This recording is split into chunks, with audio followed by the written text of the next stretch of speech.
Dialectical behavior therapy was created in the 1980s by Marsha Linehan in Seattle, Washington. Today, DBT is taught all over the world. We're two therapists who believe everyone can benefit from DBT skills. I'm Kate. I'm Michelle. And this is DBT and Me. Hello, and, well, I was going to say good morning because it is for me, but God knows what time of day you're listening to this. So today we are going to tackle a DBT skill called Wise Mind. We decided to do this in one of our earlier episodes because it's a really foundational skill for a lot of DBT moving forward. A lot of different skills you'll actually hear referencing or asking, were you in your wise mind when you made that decision? And we figured if we didn't have this recorded, no one would know what that even meant.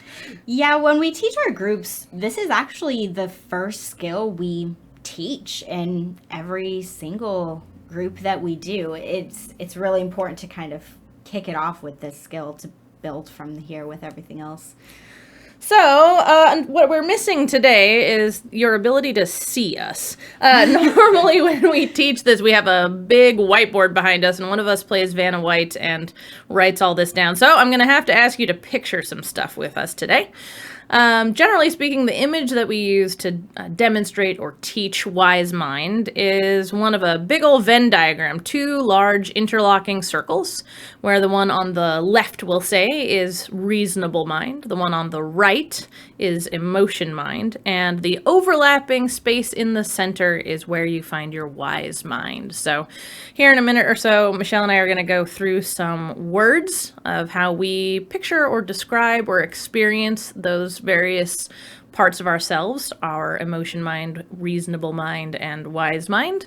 And hopefully in your head, you can be writing those down in their appropriate side of the Venn diagram, since we have yet to figure out how to make podcasts visual. I know. If only we could create that and revolutionize the whole idea of what a podcast is. Of course, maybe visual podcasts is just television. Or YouTube videos.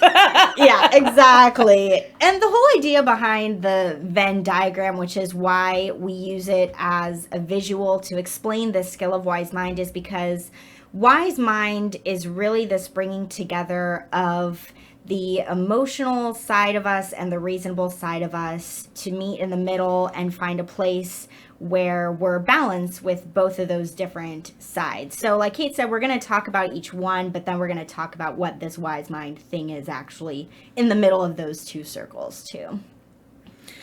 I really think, I like what you're talking about, Michelle, with the fact that it's meant to recognize that a wise mind is a combination, right? Mm-hmm. It's not about going to a separate place that's neither emotion mind or reasonable mind. It really is about the combining of the best of both worlds. Yeah, definitely. So with emotion mind, Kate and I are just going to go back and forth and talk about some words that could describe what that emotional side of our brain can look like or feel like. And as we're going through with these different words, like pick and choose which ones fit for you when it feels like you're in an emotional state of mind. It's going to look different for everybody. So these are just kind of some common ways that it can look, but it can really vary with how everyone feels when they're in their emotion mind. And I also, I'm sure this will become clear with some of the words that I share. I do like to point out, I think emotion mind gets a bad rap. So sometimes I like to point out that emotions can be pleasant. It can be a good thing to have some emotion mind in there, because I think our whole culture really skews towards valuing more reasonable or rational sides of us. Mm-hmm. And I like to point out that there's goods to both. Yeah. So I guess to start off the conversation with different words that could be used to describe emotion mind, I'll start off with saying like impulsive. There tends to just be kind of this reacting rather than thinking things through before we do something. I think passionate. And this can be, everything from passionately in love to passionately angry, but something where you feel really emboldened and a real drive towards or about something. Yeah. I would also say emotion mind, like one of the ways that it's described commonly in the DBT curriculum, I think is like hot. So kind of, yeah, that idea of passionate. It's high energy when we're in our emotion mind a lot of the time. You're not generally in your emotion mind and slothy. Mm-hmm. Yeah, yep, this is true. I would say for me also like a sense of sometimes being overwrought, overwhelmed, right? Just sort of swamped with whatever emotion that you're feeling. Is a pretty common experience. Like there's not room for anything else in you. You're just overwhelmed by whatever it is that you're feeling. Mm-hmm. Yeah, I would also maybe add on there, like fluctuating. Like sometimes when we're in our emotion mind, we can go back and forth or feel like we're going up and down with how emotions tend to come and Mercurial. go. You might have to define that for the masses. Kate's like a word person. No, you just defined it. That's exactly okay. Yeah. So yeah, you just laid out the definition perfectly of mercurial, which is just fluctuating, unpredictable, up and down, a lot of swift and not necessarily predictable change. Mm-hmm. Yeah. And I would say like one of the things that Kate and I were talking about like before we started recording the podcast today is how emotion mind looks for each of us when we find ourselves like in that state of thinking where our emotions are ruling the roost more than maybe the reasonable part of our brain. And I think for me, like when I'm in my emotion mind, it's not necessarily this like, and I think we sort of touched on this just a moment ago, like emotion mind doesn't necessarily look like anger or yelling or being really, really, really upset. I think sometimes people think of emotion mind as being like really big and expressive, and it doesn't always have to look that way. I feel like for me, when I'm in my emotion mind, it's like, it feels very like fun and enjoyable. I'm just not always thinking things through before I'm making decisions. Like, you know, if let's say I see like a cute puppy online for sale or something, or that needs to be adopted, I'm just like, oh my gosh, it's so cute, I just want it. And that's me in my emotion mind, not thinking through, okay, I don't have a fenced in yard.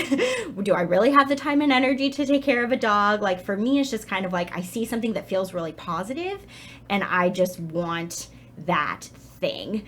And that's kind of how I know I'm in my emotion mind, is when something's kind of drawing my attention and it makes me feel good, and then I just want to go after it. I'd say for me, it's kind of funny. I am probably more expressive and loud and obvious about my emotion mind when it's positive. Mm-hmm. When it's, we'll get to this later, but I don't like using the term negative for emotion. But when it's unpleasant, when I'm sad, when I'm angry, when I'm hurt, or anxious, when it's sort of those kinds of emotions that I'm being overwhelmed by, I tend to actually get very quiet. I sort of...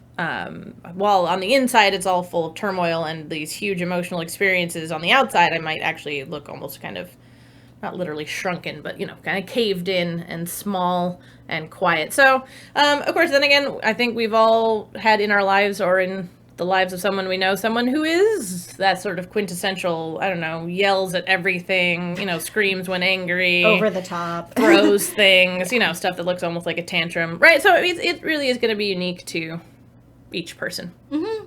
Yeah. And before we get to the reasonable part of ourselves, and as we talk about each of these sides that make up wise mind, I think it's important to acknowledge that you may know someone who tends to hang out more often in one or the other of these. I think just in general, most people tend to have one side or the other that they spend more time in, but that it may not always be obvious like which side someone is on. It just kind of varies with what it looks like, and how it's going to look for you. But yeah, I think that's important to point out, is like, yeah, sometimes when we think of emotion mind, that's what we think of, is like, yeah, that loud person who just is kind of always saying what's on their mind and just acting on whatever emotion they're feeling in the moment, as kind of a stereotypical way to think about it.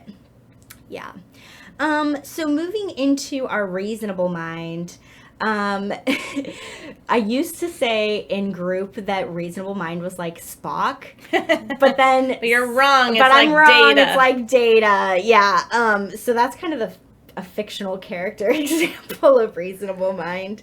Should I really think of it, as cold or calculating, and maybe on the positive side, more considered, or deliberate. Yeah.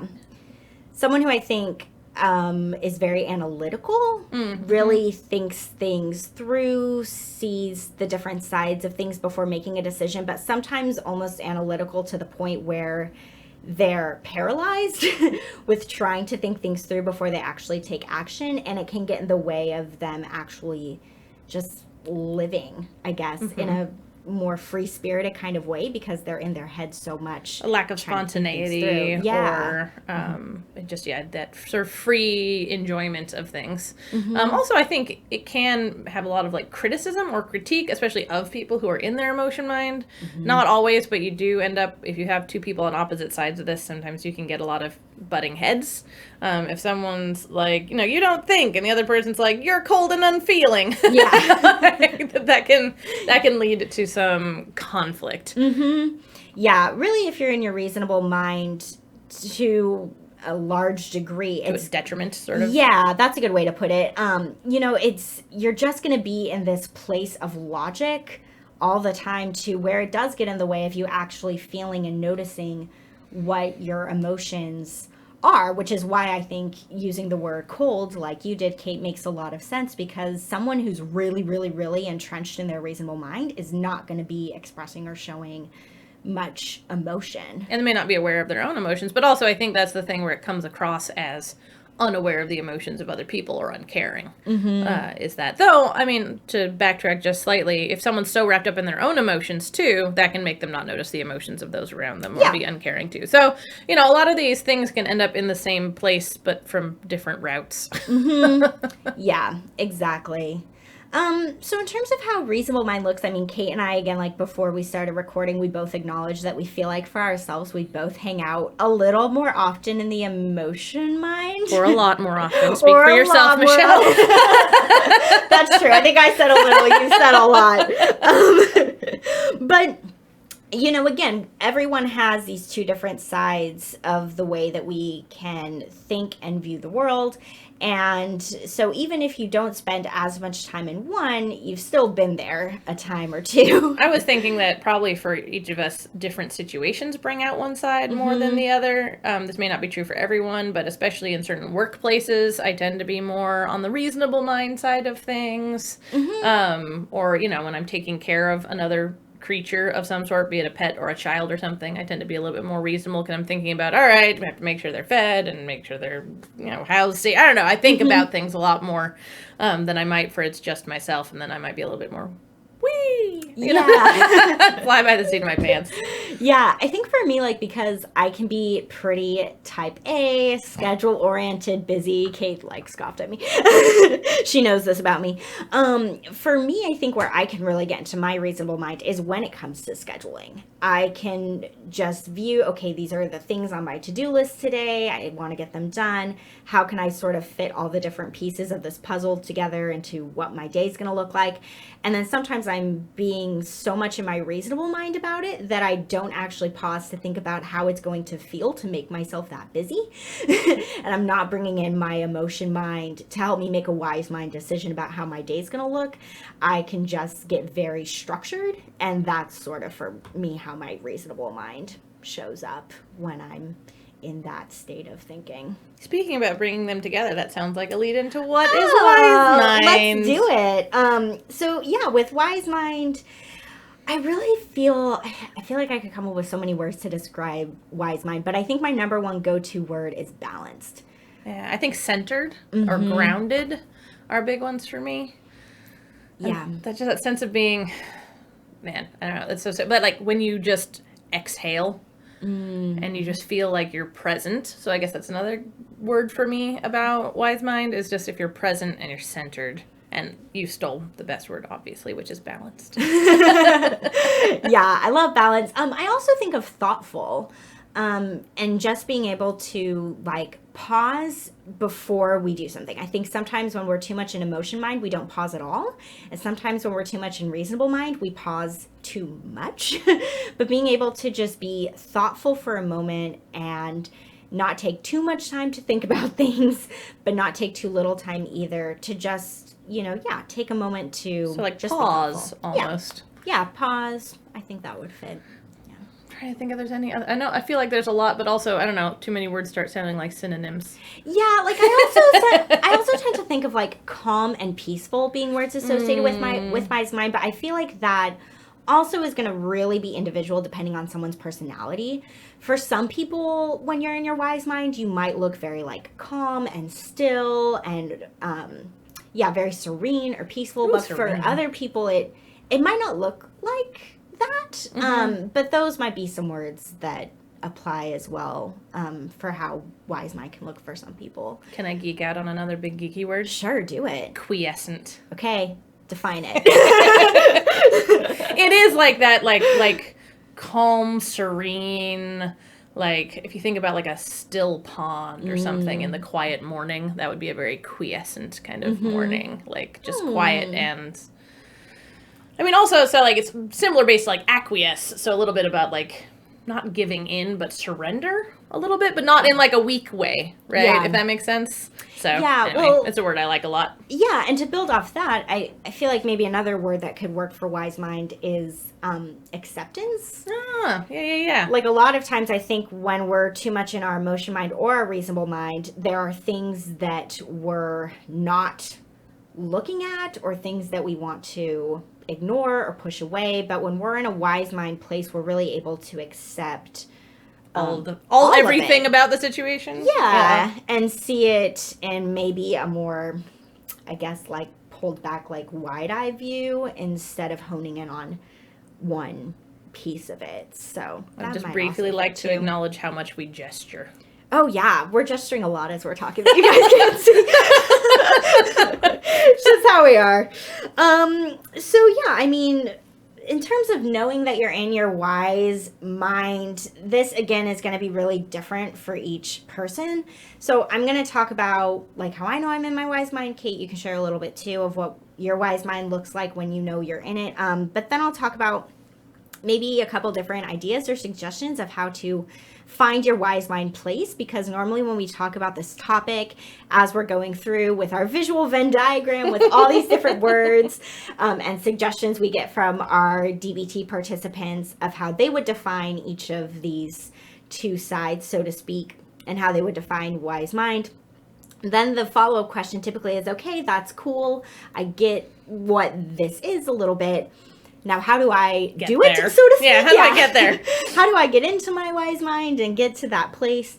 So for me, I know that I'm in my wise mind when, I mean, I think it is, and it's so hard to, I guess, like put into words and really explain, because it's kind of this intangible thing that, again, is going to look different for each person. But for myself, I really do feel like I am in my wise mind when I am able to pause and when I feel like I'm genuinely in touch with what my emotions are as I'm going through my day. Like for me, I have a tendency, as I mentioned a little bit ago, I can be very type A, I can get very busy, and I'm not in my wise mind if I'm just going throughout my day. But if I'm able to actually slow down at certain points, pause before I do something, check in with myself about how it feels, and notice where I'm at emotionally and kind of check in during the day, like that's kind of, I feel like, what a wise mind place looks like for me. Just because it's bringing in like that reasonable side that I talked about, which for me looks like I'm scheduling myself, but then bringing in my emotion mind as well, with being able to notice how it feels as I'm doing these things. And also when I'm able and willing to course correct, that for me also shows that I'm in my wise mind if I'm able to be flexible. Yeah. Oh, that's another good word for wise mind. Yeah, I guess that's true, because sometimes I know that I have a tendency, and this is probably my reasonable mind taking over, where I just get kind of rigid. I'm like, this is the way I scheduled it out. This is just how I'm going to do things. And I know I'm in my wise mind if I'm like, hold on, like this maybe isn't feeling the way that I wanted it to. I actually want to change direction and do something different. That's me being in my wise mind. That makes sense. Yeah, I think that actually either both a emotion mind and reasonable mind can get rigid in a sense. And so I think contrasting that with flexible for wise mind is a really good thing. Yeah, as you were talking, I was thinking just how incredibly difficult it is to try and, put it into words. Because for me, it's like that, I don't know, that moment when you exhale and there's just that sense of correctness or certainty. Like, I feel like if I'm coming from too much either reasonable mind or emotion mind, there's a sense of like being uncertain or unstable, like, or rigid, right? And if I get to a wise mind place, it's like, okay, right? And sometimes the wise mind decision isn't something I, quote unquote, want to do, but it's when I know that I've made there's just a sense of rightness, right? Of just correctness to whatever decision I've come to, or whatever place I'm in, that maybe it's more of what I want. If I'm like making a wise mind decision, like to give myself more self-care or to be, less rigid about my scheduling or stuff like Michelle was talking about. And sometimes maybe it's something that's terrifying and awful. Like, I don't know, I can remember a couple times in my past definitely having to come to a wise mind place about like ending a relationship, which wasn't exciting, didn't feel good, but it just felt correct once I got to the moment of like, actually, this is what has to happen. Yeah. And then just that sense of acceptance, and certainty for me is what it looks like. Yeah, and you like visibly like exhaled as you were talking about what it feels like to be in your wise mind. And I think that's appropriate because there can be this sense of when you just know something, or when something kind of settles within you, and like Kate said, where it just feels correct of like, like this exhale, this release, this sense of relief, maybe that like you found the rightness. Yeah, the correct course, even if it's not an easy one or a pleasant one. You know that you're making the right decision for your life, for yourself. Yeah, totally. So in terms of how to get into your wise mind, I've been getting trained in this, I guess you could call it this technique, but like it's so much more than that. It's called focusing oriented therapy, and it was developed by this guy named Gene Genlin back in like, I want to say like the 60s, though don't quote me on that. I could be getting the dates wrong. But it's all about this idea of being able to really check in with our bodies and believing that our bodies have more information to give us than we know, about kind of that idea that we were just talking about what's going to feel correct or what's going to be the right course of action for maybe something that we're struggling with or feeling stuck about. And really just to give kind of a brief rundown of some things you can do to really bring your body into this idea of wise mind. I mean, we say wise mind and I instantly think about like the brain and the head, but really, neurologically, our bodies are so affected. The mind-body connection is huge. And so one way that you can really try to get into your wise mind is, if you're able to, ideally, to take a moment to pause, close your eyes if you can, and just notice if there's any kind of physical sensations that you're feeling in your body, like especially in your core area, like starting in your stomach all the way up to like your throat, and just seeing if there's anything in that area of your body, because that's where we feel a lot of emotions, I guess you could say, in like a physiological way. And just be able to notice if there's any kind of feelings there, and whether it's like, oh, my stomach feels like it's in knots, or like, oh, I feel like a heaviness in my chest or a tightness in my throat, or whatever it is. And just being able to take a moment to kind of just pause and just notice that physical sensation. One of the things that Kate and I think are big advocates of, because it's part of mindful self-compassion work, is to just put like a hand on that part of your body where you notice it, and just to see what that does. But if you're able to just spend a few quiet moments just noticing what's taking place in your body, you may be surprised how that shifts, or what kinds of messages or new information or thoughts you might get as you just pay attention of like, okay, I feel this knot in my stomach. And what happens if I just sit with it for a minute? Like what comes up for me? What do I notice? It is a way to, as we talked about, wise mind can look like being still and calm, and it's a nice way to do that. And the other thing that is a question that's commonly asked in focusing oriented therapy is asking yourself, what's between me and being perfectly okay? I like that question. I haven't heard that one before. Yeah, it's something new that I learned because I just started going through these trainings recently about what focusing oriented therapy is and how to practice it. But if you can pause and just ask yourself that question, what's between me and being perfectly okay, and just see what comes to you, that answer is likely a wise mind answer. So those are some things that you can do pretty easily. Just taking a couple minutes, again, pausing is really important, and just maybe noticing like yourself or your situation in a way that you might not typically think about it or notice it.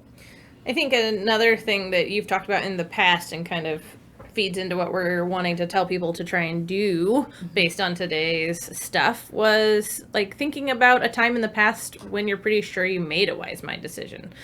Going back and thinking about, all right, what are some of the best decisions I've made in my life? And can I remember what it felt like when I came to that conclusion, when I came to that decision? And kind of bringing that to mind and seeing, all right, how do I feel like that now? Yeah. Like when it comes to this decision, do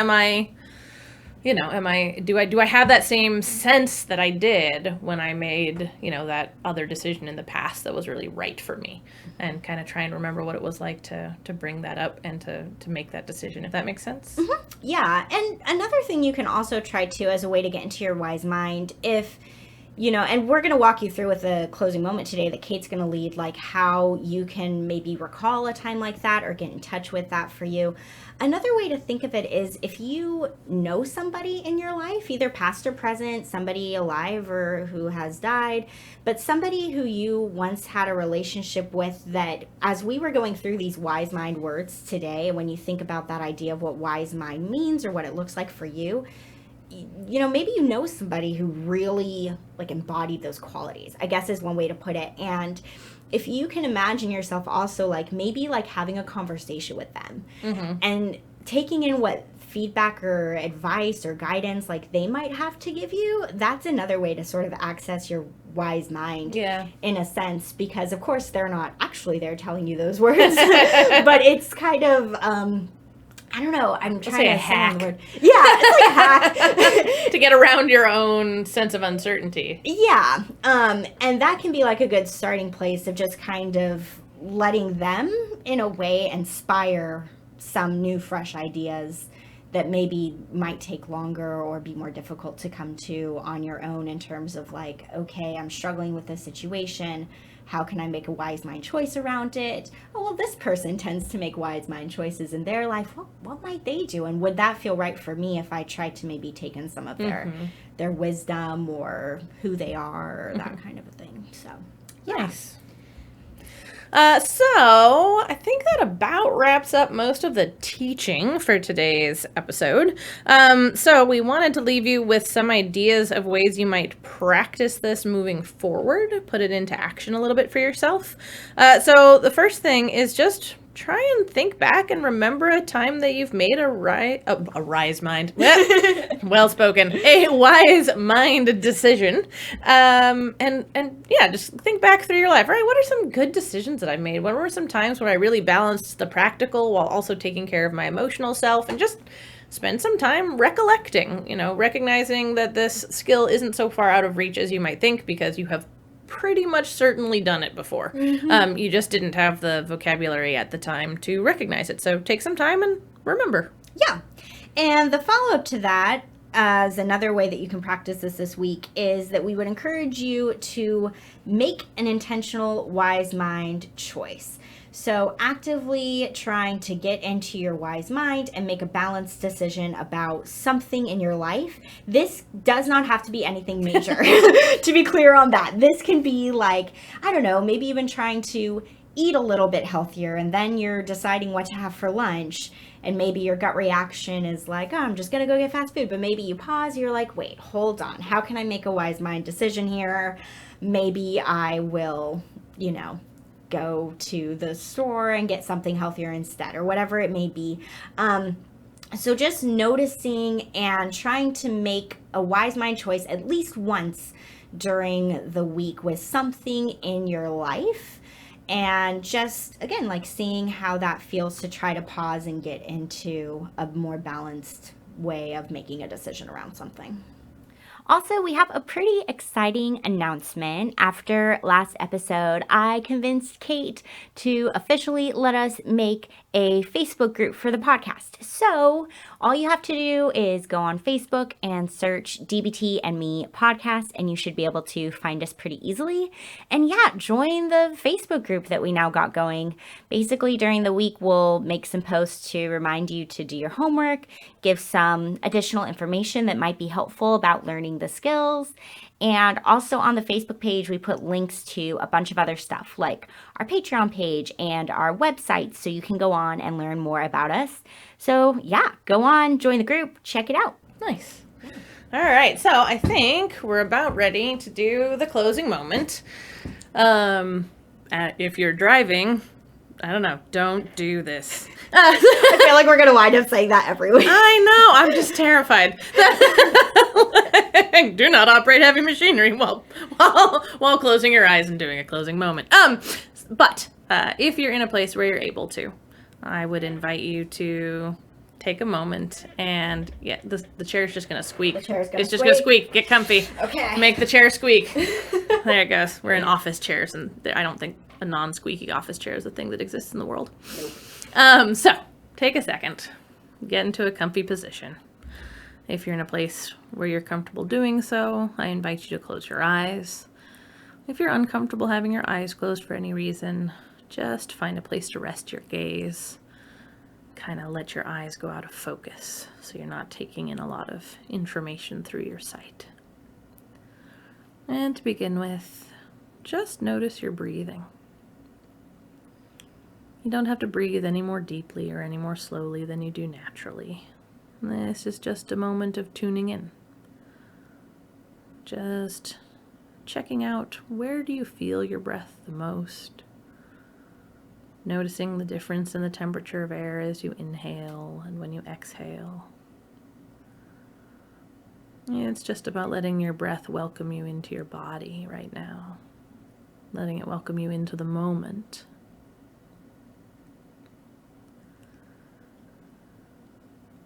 Now, in your mind's eye, I'd like you to bring up an image of a person who for you embodies wisdom. This could be someone real, or a fictional character, or just an iconic image.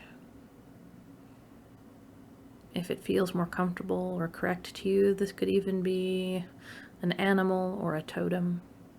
Whatever it is that to you feels the most like it embodies a sense of wisdom, of balance, of centeredness, patience. And try and really let this figure build in your mind's eye so you can see it in as much detail as possible standing before you. And when you have this figure firmly in your mind, I'm going to ask you to take a moment to ask it a question. Start small, something that's bothering you a little bit in your life, something about which you feel uncertain. Nothing huge, nothing with monumental weight or consequences to it,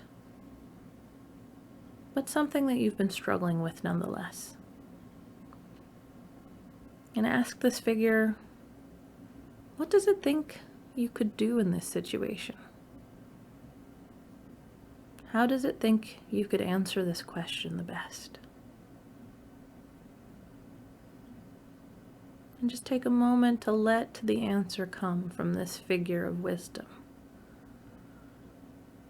If possible, try not to judge whatever answer comes forward, but take it at face value. It's not an order or a command, but a suggestion, an idea, a direction in which to look. See what it feels like to hear that answer coming from that figure of wisdom. Do you find yourself relaxing?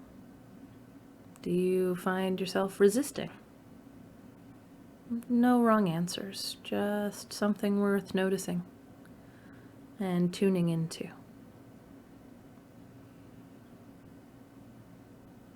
So give yourself that moment, both to receive whatever this figure has to say about the situation that's bothering you, and also to sit in whatever reaction you have to whatever is said. You might notice where in your body you feel this response, and see what that might mean to you as well.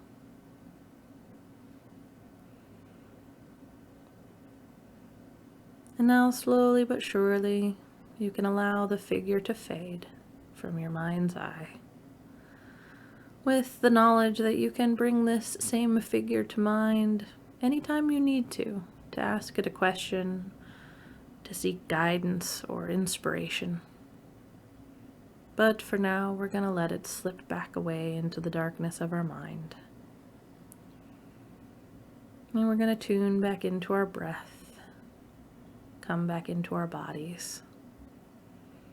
We might roll our heads or our shoulders, our wrists or ankles to slowly come out of the space of imagination and back into our bodies and into the room. And when you feel ready, you can open your eyes. Thanks so much for joining us for another podcast. All right. We'll see you guys next time.